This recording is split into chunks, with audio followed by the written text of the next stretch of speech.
Okay. Hi, everyone. We're back in Garden Talks with the theme this week, religion/spirituality, for lack of a better term. If you're not familiar with who we are yet, I'm Vanessa. I'm Cheryl. And I'm Nirmala. Again, if you're not familiar with who we are yet, we have our bios in the file section of the Garden page, so feel free to go check us out to learn more about us. But today we wanted to have a conversation about our spiritual journeys, not because we feel we're an expert on the subject in any way, but just because this is a conversation that the three of us have been having privately for a while and really been exploring this with each other. And we thought it might be a benefit to the group to share some of that exploration and some of our conversation with the group, and hopefully have that inspire you to kind of maybe have your own conversations with your friends or with us, or to just begin to explore what your thinking is around the topic. Cheryl, Nirmala, I don't know if you have anything to add to that before we get started. No, just that I'd love to hear accompanying thoughts on the thread after this gets posted. I'd love to know what everyone else is thinking out there too. Yeah, same here. Okay, so then let's dive right into it. So first, to kind of sort of set that foundation, let's talk a little bit about our religious, spiritual upbringing, and sort of, how was that foundation laid for you within your families as you were growing up? I'm going to pick Cheryl first. Okay. Well, on my dad's side, we didn't have much religion or heritage, but my mom had Italian Catholic, and really recalling back, I was only in church for like the milestones, like weddings, baptisms, communions. And I did go to CCD for a couple of years, but I think it was more for tradition and appearances than it was for connection. I never felt very connected to the church, and I don't think my parents did either. I think it was kind of just routine. That's what they were raised doing, so that's what they did. So it was superficial. Nirmala? Yeah, so my family's Hindu. Both of my parents were pretty secular, and I kind of grew up with this general sense that every religion and every form of spirituality has a kernel of truth. And it's really funny because I remember from an early age, like my mother was extremely open-minded, and that was kind of a value that she really inculcated in me and my sister. But she had all these like Jehovah's Witness and Christian friends who basically befriended her because they wanted to convert her. So I just remember kind of I have these early memories of, like Bible stories and really just not understanding a lot of that doctrine, even though obviously in the United States and the West, we're kind of steeped in Judeo-Christian doctrine. But I always have felt really rooted in my family's Hinduism, not necessarily in the institutional religious aspects of it, but a lot of the women in my family, a lot of the matriarchs, like my maternal grandmother, were kind of the tradition holders. And I think for me, being somebody who's an immigrant and whose family is from another culture, religion also became this way to feel connected to, a country, a land, a tradition that didn't really feel like it was in my backyard, and it didn't feel immediately accessible. And I think I've always been of this notion that even if I stepped away from that, my life is about homecoming in a lot of ways. And as an adult, I'm really starting to reclaim that connection to Hinduism, but more so on my own terms and with a lot of the stuff that I've kind of picked up over the years. So for me, and I kind of shared some of this on my post, but I grew up Roman Catholic, kind of like Cheryl. I think my family, I think they were definitely believers, but they were definitely the kind of Catholics that only went to church on the, special holidays. But my grandfather prayed a lot. Like I remember he had an altar in his room his patron saints, and he lit a candle every day, said a prayer. Every morning when I left for work, he would tell me that he was sending the angels out with me. So even though we didn't, we weren't like go to church every Sunday kind of Catholics, there was a lot of religion and sort of, reverence to God in my home. But then on the other end of the spectrum, I had my father, who's a skeptic, as we've talked about, sort of an extreme skeptic science guy. And so, he didn't really get in the way of all the God reverence he kind of just kept to himself. But I think when he got me and my sister alone, he would try to talk as much science as he could to us as possible. So, but at the same time, I went to Catholic school from kindergarten straight through my freshman year in high school. And then I switched to public high school. And then I went to Catholic university for a couple of years also. So I got a lot of religious education, Catholic education. And as a part of that education, went to church almost every day it was almost like a class, to go to church, to know all the rituals and the sacraments. I obviously did all the sacraments. So there was a lot of familiarity with that growing up. And I think that it really, I remember as a kid, taking it upon myself to read the rosary, to read the Bible, and to do the rosary every night before I went to bed. That was just something that was special to me. And there was even a point, I think, in high school where, I considered being a nun. So obviously, even though, there was reverence for God at home, I think that my educational upbringing really, left a mark on me early in life.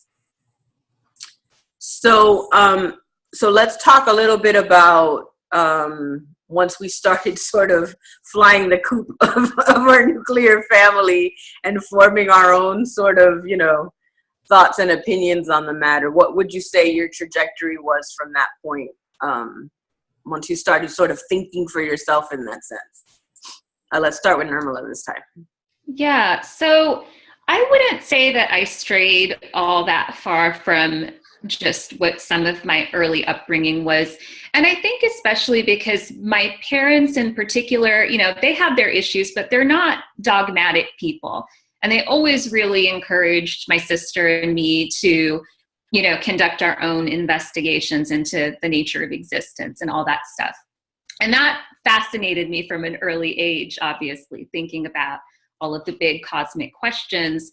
I would say that one of my really early influences, however, was exploring feminism, exploring just the nature of oppression and how so many religions are guilty of oppressing like huge populations of people. And it was really hard for me to reconcile the messages of love that I found in most religions with the reality that a lot of religions are guilty of perpetuating just, mass slaughter of people. And so that for me created sort of this early schism where it was like, okay, well, there's this idea of a good, benevolent God, but then there's this reality in which we live where religion is often used as a tool for persecution and oppression. And I think for me, especially, I was probably about 11 or 12 when I really got into feminism, when I really started to question, well, why is God usually referred to as a he in most religions? And, to a certain extent, even in Hinduism, which has like a panoply of gods and goddesses, but there is still sort of this hierarchy even within that, depending on who you're talking to and how orthodox people are. And it's interesting because I grew up in a family where, like, for me, my grandmother was like the alpha and the omega of spiritual people. And yet I saw that wasn't really mirrored in kind of the more traditional culture where men they have just a higher place, a higher ranking.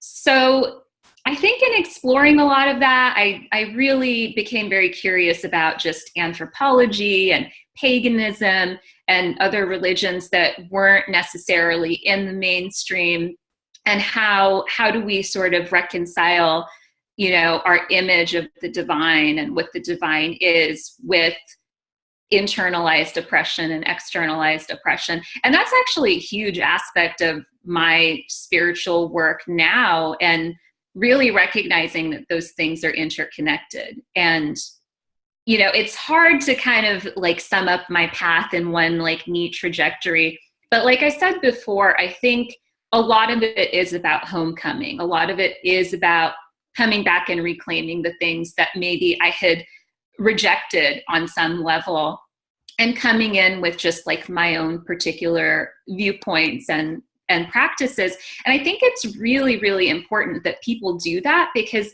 I feel like we have this idea that doctrines are these static sets of rules that we need to abide by, but that's just not true. And it's never been true.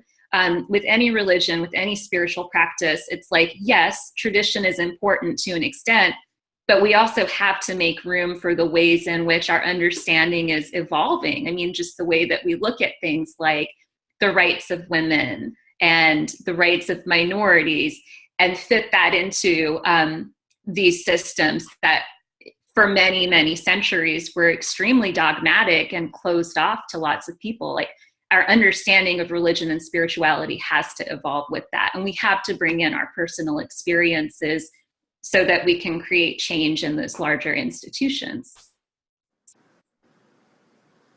Yeah, I'll talk about it when I share my story, but it's funny because growing up in the Catholic Church, and I can't speak for other Christian churches because I'm not as familiar with them, but the Bible's the word of God. There's no interpretation, there's no evolution, right? Because it is divinely written. And and the Pope is infallible. So when you're built on that structure, which means you can't evolve and you can't question, and that word isn't, they didn't choose the wrong word. That was the word that God told them to write. But you know what I mean? It doesn't leave a lot of room to kind of grow within the religion.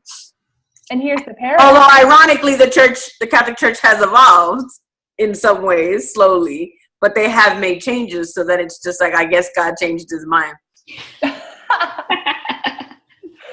Yeah, and the other thing is how we've talked about the saints, even in recent conversations. Right. It's like the ones who did rebel were the ones that are most regarded and worshipped, which is, I don't know, confusing to say the least. But so go ahead, Cheryl, with your... Yeah. Well, I've always been very philosophical. I've always had a lot of questions. But after I disconnected and left home for college, I really didn't think about faith much at all. So I had like a pretty long hiatus of it not having been any kind of center for me personally. But ultimately, it was a search for myself that kind of led me back into where I am now.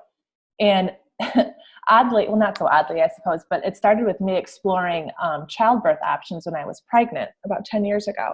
And that led into holistic health.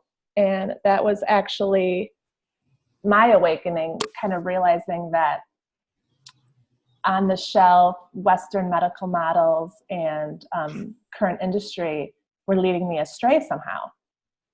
And that led me to identifying that my attempts for potential and thriving were kind of misappropriated in the current systems just across the board. And actually, I had my first religious experience in an acupuncture session. It was one of the first ones I ever did. And I felt such a connection that came through my heart, and I felt the presence of something so much bigger around me that I just was crying. I mean, it was a very personal experience. It's not something you read or get taught about. And it made me, like, my eyes pop open on the subject of energy and alternative modalities, which led me into just this insatiable thirst for understanding what is energy, what is this connection, what is around us, what are we a part of. And I was attuned to, throughout the stages of Reiki, and led into more just self-education about sacred geometry healing and anything metaphysical I could get my hands on. I just kept going through, which has kind of led me to where I am now. I've just the unfolding of the continuing of my own self-teaching and spiritual and shamanic esoteric explorations. I can't say I've arrived anywhere yet. It's really ever changing. And even just this past week, we keep talking about how it's presenting itself new. Just on the topic, we found in the garden that when we bring a theme to light for the week, that since we've been establishing our roots here, it takes on this synchronistic life in our experiences. And it's amazing. I mean, just what spirituality and how it's presented itself for me personally this week, and the mother energy. So it's constantly evolving. For me, I would say it's been a crazy path, but I would say that I guess it was late high school, early college that I started to see that some things just weren't making sense for me. My experience in life and my belief systems were in contrast to what I was reading in the Bible. And again, I was taught that it wasn't open to interpretation. So I had to either accept that or what I felt to be true within me. And I think I initially started just picking, well, I'm just going to ignore that part. We're not going to believe the rest of it. And I'm just going to, and then, you know, after you ignore too many parts, you're like, okay, this whole thing, it just doesn't feel right to me anymore. So then, but I still believe in Jesus Christ, right? So then I kind of started calling myself a Christian. I had stopped going to church though, but I was like, I still believe in Jesus Christ. I just don't believe in all the dogma that I've been taught in the Catholic Church. And I still don't believe that, you know, every word in the Bible is completely accurate. And, you know, so I'm a Christian. And then, you know, as I was exploring that a little bit more, I was like, maybe I'm not a Christian either. Because again, I started running into the same things in a different way. I can't reconcile this for myself. So then I was just spiritual. And, you know, I started sort of just exploring a lot of different, you know, belief systems and you know, I really got into Buddhism for a while, but I really explored a lot of different belief systems, and all of them just sort of fell short for me somewhere. And then I think at some point, after several situations in my life, I got to a point where I just was like, it's all a bunch of crap. None of it's real. I'm done. And you know, well, I think there was a time right before that I probably was a little agnostic, right? Like I was like, I don't know, and I can't make sense of this. But you know what? I'm not going to focus on that. I'm just going to be a good person, right? And then I was just like, no, it's crap. There's nothing. I'm done. And I was like that for several years. And you know, our next question will talk sort of, well, you guys kind of alluded to it a little bit, but I think I started coming back around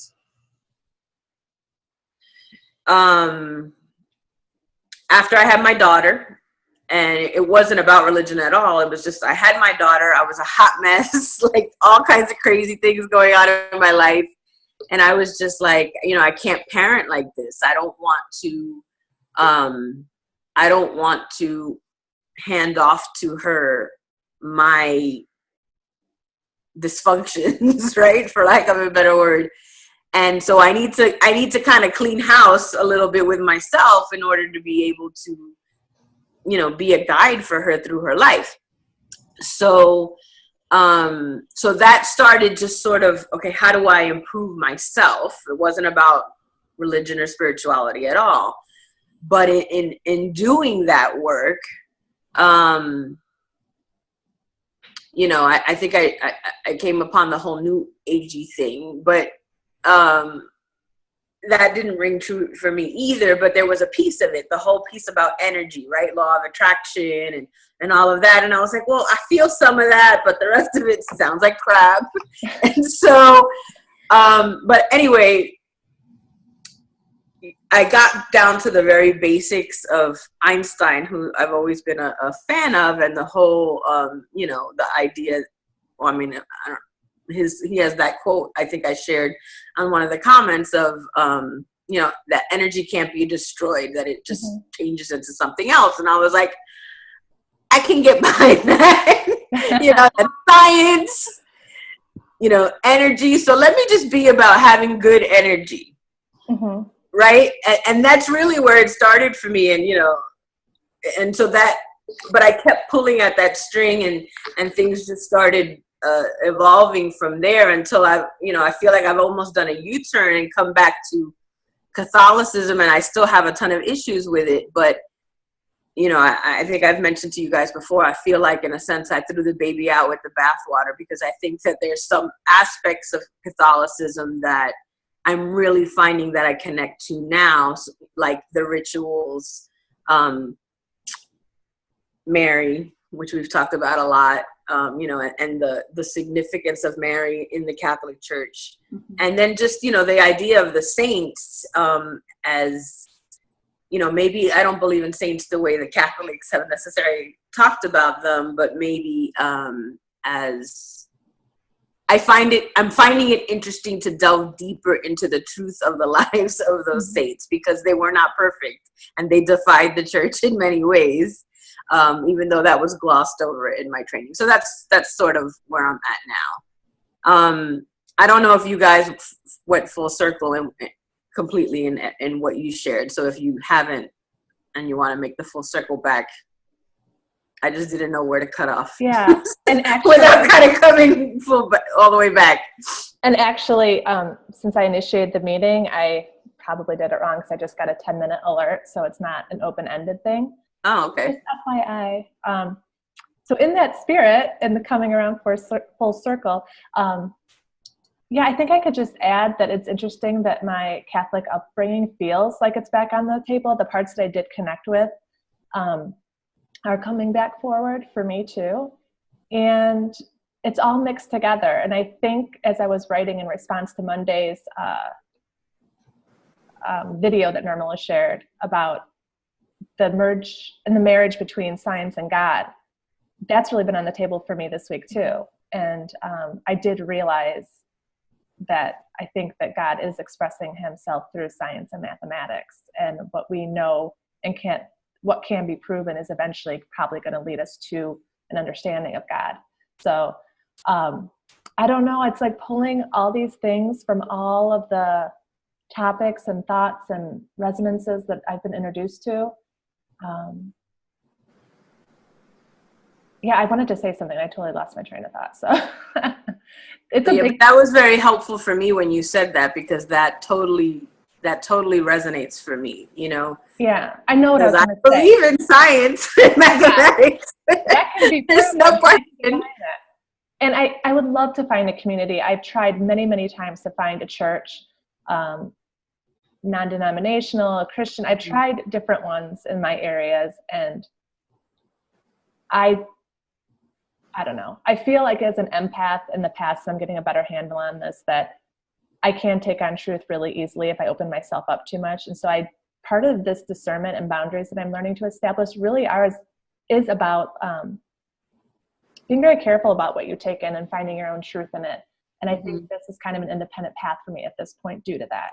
But I think the garden is really special for that too. I like just connecting with other people's thoughts where they don't necessarily need you to, no one needs anyone else to think like them. It's just a discussion. And I'm finding a lot of just natural connection and some church in that. Mm-hmm. Yes. Yeah, I think that speaking to that sort of desire for community, that's that's definitely been a struggle for me because I haven't really found anything that feels like it fits into, you know, the way that I think about spirituality, which, I mean, I think probably most of us have a lot of contradictions in how we deal with like the big cosmic questions. And for me, it's always been really important to have more questions than answers, because I think it reminds me of like in Zen Buddhism, you have like the koans and those questions that can't be answered, but just meditating on the question itself is what creates this sense of opening. And I personally, and I think because a lot of people I know are in the New Agey community, and I mean, I spent most of my life in San Francisco where there are just people who are taking a lot of elements from like a lot of different places and kind of bastardizing them to create their own form of spirituality. And I think there's value in that, but a lot of stuff gets lost in translation, and you end up with kind of the very shallow little nuggets of love and light. And I'm really not interested in that either, for a number of different reasons that are probably off topic with respect to this video.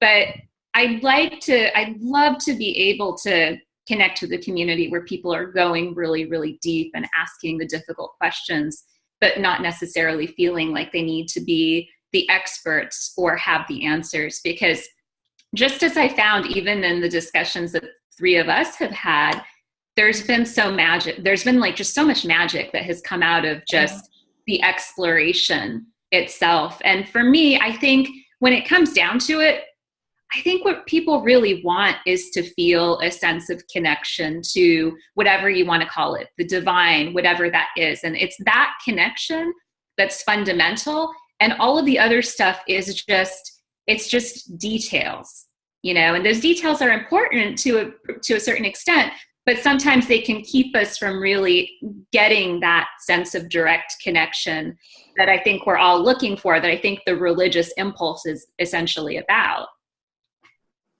So I think we probably only have a couple of minutes left. So I think maybe for final thoughts, like what is the one big cosmic question you're still grappling with, or where are you right now in that journey? I guess in one or two sentences in the interest of time. You know, a simple little sentence. My biggest question always has been, probably always will be, why are we here? What is our full human potential and how do we activate it? Nirmala. That was good, Cheryl. I'm not sure if I feel like I have so many different questions. And I think that for me, I'm learning to be okay with the uncertainty, because there's a part of me that's kind of like, oh my gosh, I just had this major insight. This is so huge. But then I think, well, what if that's just a part of it? And I need to remain open to whatever comes. But I guess if I had just a primary question, it would probably be, you know, what happens to us when we die? Is death the gateway to something else? Yeah. That's a good one too. What's yours? I don't know that I have a big question. I mean, obviously I have those as well, but I don't really spend too much time on them. I think really where I am right now is just sort of in this place of, you know, science and God, you know, and how do they interplay? And that's sort of where I'm sitting right now. And it just reminds me, I can't remember who it was, but someone on some Oprah show said something like, I guess Oprah asked her, what is God? And I think she said, no, it was a she, that God was the laws of the universe, right? Something like that. Mm-hmm. And then she said, and that miracles are when God bends those laws. Chills. Right. And so that kind of, you know, because again, to me, that's sciencey sort of, right? Because there are these inexplicable things that happen. Even if you're all science, you know. Right. Right. So that's, I'm living in that space right now. That's where I'm at. So I think we probably I'm sorry, Cheryl, you were going to say something? I just want to say, although I do have these questions, I think I'm in that space too. And where those questions have led is just like just stop thinking and just be. Just live. Stop trying to figure it out. Well, but I think the reason why it keeps, at least for me, is, because so much of who I am is based on that early upbringing. And what if that was wrong? You know what I mean? Right. So I think that's why I keep coming back to it. But at the end of the day, just live your life, be happy, be good to people, and, don't be an ass, basically. The golden rule. Yeah. So, that's it. That's just a little snippet of some of the conversations that the three of us have almost every day. We're going to post this video, and we really do encourage you to at least use this to think about these things for yourself. But we would also really encourage you to sort of share your thoughts and, what this brought up for you. What are your questions? What are you dealing with right now in relation to this theme? And we'd love to hear about it and have some conversation about it. So thank you. Thanks, everybody. Yeah, thanks. Bye. Bye, ladies.